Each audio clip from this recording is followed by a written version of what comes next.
Doon naman sa usapin ng kung walang sales invoice at walang official receipt, masasabi mo ba na halimbawa yung sa medicines, talagang medicines ang ginasta?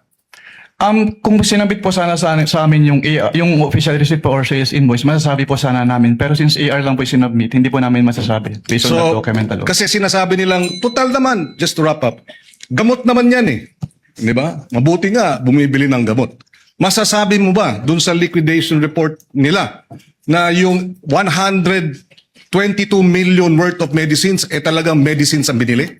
Hindi po, Your Honor. Okay. No further questions, Mr.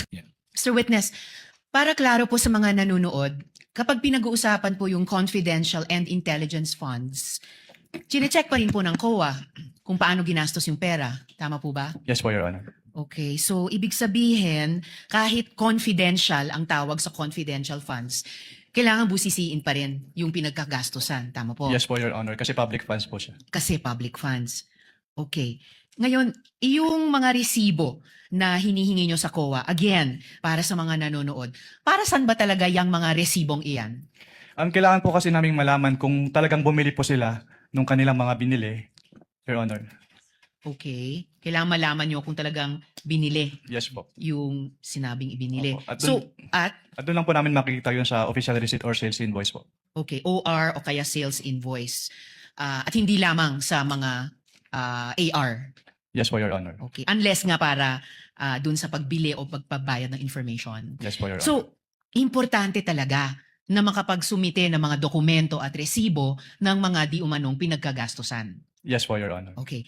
Sa kaso po ba ng OVP at ng DepEd, nakapagbigay po ba sila ng mga kompletong dokumento at resibo na hinihingi ng COA? Ang tanging period lang po sa pagkakalap ko na mayroong documentary evidence of payments based on may stay sa ICFA o yung fourth quarter of 2022. At based po dun sa kanilang documentary evidence of payments for that period, wala po silang sinamit na official receipt or sales invoice. Tanging mga acknowledgement receipts lang po. Doon naman sa usapin ng kung walang sales invoice at walang official receipt, masasabi mo ba na halimbawa yung sa medicines, talagang medicines ang ginasta? Kung sinabit po sana sa amin yung official receipt po or sales invoice, masasabi po sana namin. Pero since AR lang po sinubmit, hindi po namin masasabi based on that document alone. Kasi sinasabi nilang, total naman, just to wrap up, gamot naman yan eh. Di ba? Mabuti nga, bumibili ng gamot. Masasabi mo ba dun sa liquidation report nila na yung 122 million worth of medicines talagang medicines ang binili? Hindi po, Your Honor. Okay. No further questions, Mr. Mr. Witness, para klaro po sa mga nanonood, kapag pinag-uusapan po yung confidential and intelligence funds, chinecheck pa rin po ng COA kung paano ginastos yung pera. Tama po ba? Yes po, Your Honor. Okay, so ibig sabihin, kahit confidential ang tawag sa confidential funds, kailangan busisiin pa rin yung pinagkagastosan. Tama po? Yes po, Your Honor. Kasi public funds po siya. Kasi public funds. Okay. Ngayon, yung mga resibo na hinihingi nyo sa COA, again, para sa mga nanonood, para saan ba talaga yung mga resibong iyan? Kailangan po kasi naming malaman kung talagang bumili po sila nung kanilang mga binili, Your Honor.